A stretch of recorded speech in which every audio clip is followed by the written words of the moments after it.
C'est par une communication entremêlée de pragmatisme et de rationalité, avec une approche pédagogique par image, que le communicateur a fait passer son message. Mais d'abord, il plante le décor avec l'histoire de son parcours, une histoire faite de rebondissements et de déballage existentiel aussi édifiant que pitoyable. Renvoyé 2 fois de l'école, Augustin Zinsou-Baguidi a été cordonnier, chauffeur, caroleur, manœuvre et autres avant d'entreprendre. De Savalou en passant par Ouégo, Cotonou jusqu'à Abidjan en Côte d'Ivoire, cet entrepreneur têtu est passé entre ascension et déboires financiers.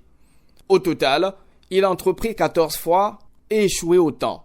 Mais grâce à Forever Living Product, il est devenu aujourd'hui une source intarissable de richesse et multiplie les actions humanitaires au profit de ses congénères.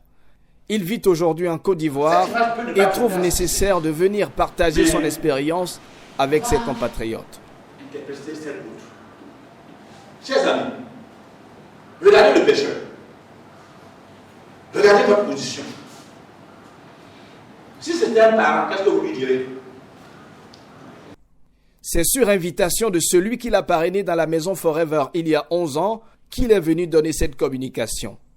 Son parrain, grand partenaire lui aussi de la société Forever, trouve-en une opportunité sanitaire et financière à saisir, surtout par les jeunes.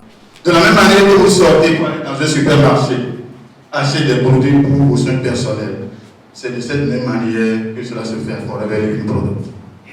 On va à la boutique acheter des produits pour les soins personnels. Comme vous le voulez ou non, vous allez vous brosser. Vous le voulez ou non, vous allez vous brosser.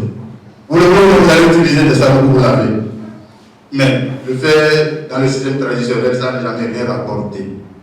Mais ici, mais plutôt vous débitez votre compte. Mais avec Forever, plus vous utilisez vos produits, nos produits, pour vos soins personnels, et vous le faites avec pour vos enfants, plus votre compte est crédité. Fonctionnaires, entrepreneurs, hommes et femmes d'affaires, ils sont nombreux à venir s'abreuver dans l'océan de conseils en création de richesses prodigué par le coach motivateur. Ce que je retiens brièvement, c'est que la richesse, c'est dans le mental. C'est-à-dire qu'il faut d'abord cultiver son mental. La richesse ne vient pas par la force. Et il faut une vocation, spécialement dans le cadre de Forever. Franchement, il faille que tout le monde entende parce qu'il y a une belle opportunité qui s'offre. La société Forever, je pense que c'est quand même une aubaine pour tout le monde si on veut vraiment sortir de la pauvreté. Sincèrement, je sors de ce séminaire ou de cette formation où je ne sais pas, toute métamorphosée.